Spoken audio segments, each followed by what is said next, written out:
So we are very fortunate to have with us today Dr. Robert Bullard, who, as I said, and truly is the father of the environmental justice movement. Dr. Bullard is the director of the Bullard Center for Environmental and Climate Justice at Texas Southern University and co-founder of the HBCU Climate Change Consortium. Yes. His 8 books include The Wrong Complexion for Protection, How the Government Response to Disaster Endangers African American Communities.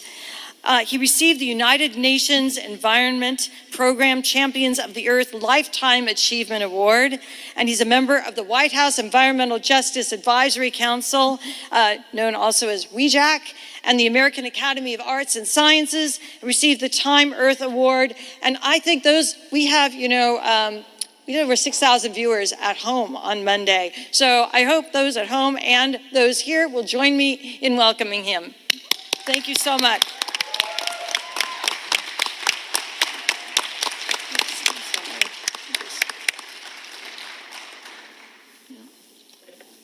Good afternoon. Good afternoon. There's something happening. I am proud to be here. My name is Robert Bullard. I'm a teacher. Seems like teachers are in style these days. I'm a scientist. I'm a scholar. I'm also a Vietnam-era Marine Corps vet. Hoorah!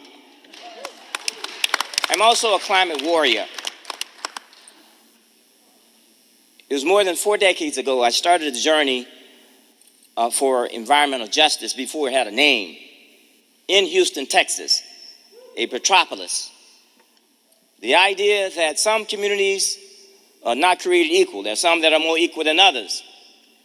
And if a community happens to be poor, community of color, are physically located on the wrong side of the track, it receives less protection. That is not right, that is not fair, that is not just. Climate change is more than parts per million greenhouse gases. It's also about justice, fairness, and equity, and vulnerability and responsibility. So when we fashion policy to address climate change, we must take those issues into account. Back in 1979, environmental climate justice was just a footnote. Today, it's a headline. I witnessed 2 signings of presidential executive orders. One in 1994 in February by President Clinton, and in April of 2023 by President Biden, another executive order. One was in the Oval Office, the other was in the Rose Garden. We're talking about 29 years apart. We have made tremendous progress, but we have a lot of work to do. The quest for justice is a race, but it's no sprint.